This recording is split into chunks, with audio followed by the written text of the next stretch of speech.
We call in now the energy and awareness of our beneficent Creator who has gifted us with the very breath of life, with a conscience, with free will, with compassion and love, and with an exuberant energy that can be applied in so many ways. It is ours now to apply all this, these God-given dimensions of our beingness, with our intention to co-create the best and brightest future possible. It is our opportunity in this life to develop and recognize our mission, our contract, our purpose, and to spin it into action. It is up to us here and now to take the action needed to determine our future and those of our children as we envision it, not as it is given by the dark energies, but as we intend, as our higher self intends, and as God in his eternal wisdom and love provides. Let it be so, and so it is. Hello, my name's Ron Vroom, and I'm the old white man talking head for the Oregon Statewide Jural Assembly. I have a lecture here, not very long. A lecture on de facto and de jure as juxtaposed to perception and perspective, and good and bad as juxtaposed to evil and satanic. Or is 333 just half bad, whereas 666 is satanic? Our de jure Constitution, 1859, on Oregon, as juxtaposed to the de facto constitutions that include Article 7 amended and exclude Amendment 13, anti-title of nobility.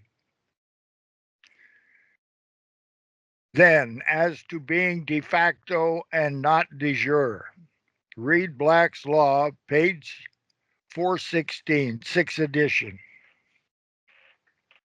In fact, indeed, actually, this phrase is used to characterize an officer, a government, a past action, or a state of affairs which must be accepted for all practical purposes, comma, but is illegal or illegitimate.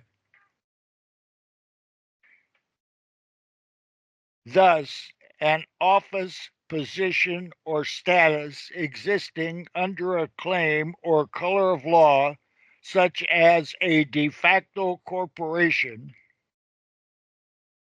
In this sense, it is the contrary to de jure, which is rightful, legitimate, just, or constitutional. Thus, an office, a king, or government de facto is the one who is in the actual possession of the office of supreme power but by usurpation or without lawful title, while an officer, king, or governor de jure is the one who has just claim and rightful title.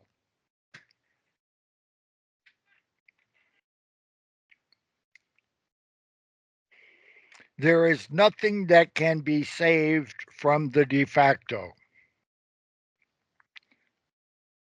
You cannot take a proper oath to the proper constitutions with the laws of nature and nature's God included when there is still deception in the oath. We know the exact time when Oregon flipped from de jure into, from de jure, which is lawful, and de jure and constitutional, into this current iteration of de facto. It has moved from a benevolent form of martial law that Oregon succumbed to with Article 7 amended, November 8, 1910. into this current iteration. We have ex-Governor Kate Brown, Senators Wyden and Merkley, Representative Bonamici, all with guilty verdicts of not fit for positions of trust. The current governor and 88 other former legislators are with guilty verdicts and unfit for positions of trust. The entire judiciary has acquiesced to. They have no proper court, nor do they have a proper oath. So,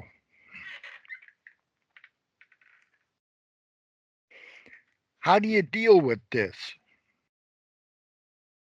That's what we're working on at the Oregon Statewide Jural Assembly. We think the way to do this is to negate, nullify, legitimately and lawfully do away with the de facto. When you do away with the de facto portion of the Oregon Secretary of State's office, you do away with the Secretary of State and all those that were appointed to that position, but all the people that work there and actually do the business for the office of Secretary of State, they're still there. They have to recognize the difference between the incorporated governance that has been illegitimately in place, that they have been working for, that it is all bogus and has been, color law, play pretend, illegitimate and illegal for 113 years. And fraud vitiates all contracts either completely or partially. All those persons, such as Secretary of State and Deputy Secretaries of State, that have an oath need to take a proper oath. If they take a proper oath to the proper Constitution, with the laws of nature and nature's God included, then they can proceed to govern the office of the Secretary of State from a de jure point of view, not from the point of view of business and commerce and trying to make a profit from the office of Secretary of State. That's not what government's for. Then you move over to the Department of Transportation and do the same thing. The people that work at ODOT and snowplow the roads and first responders, they're not in that group that is running the de facto government. Those people are appointed and have an improper oath to an improper constitution, de facto. They have to leave. The entire Oregon State Bar is a pseudo division of the state of Oregon's governance. It's illegal and illegitimate. It's de facto. It has to leave. All of this stuff that is illegal and illegitimate must go.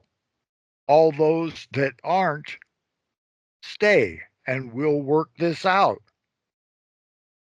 It has to be done. You can't go on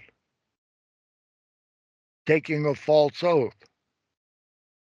And you definitely can't take a false oath knowing it's a false oath and include God. Just isn't going to work. So the juxtaposition. It's going to be really difficult. And that's it. It's just going to be difficult. And we have to do it. And those that say they are a sheriff and say they are a deputy sheriff, well, then they're going to have to do the work. They're going to actually have to take a proper oath and do the work, or get the hell out. That's just all there is to it. We are no longer deceived. We're no longer deceived by Matthew Deedy nor Frank Benson. And I yield. They do not want to let go of this. They do not intend on losing here. And we do not intend giving it back to them. And then the bullets started flying. And then he jumps out of the car. And he's got both his hands up. And he got out of the car, and he had his hands in the air. He's like, just shoot me then. This is what you want, just shoot me. And they did. They shot him dead. With his hands in the air, and I saw it. I swear to God.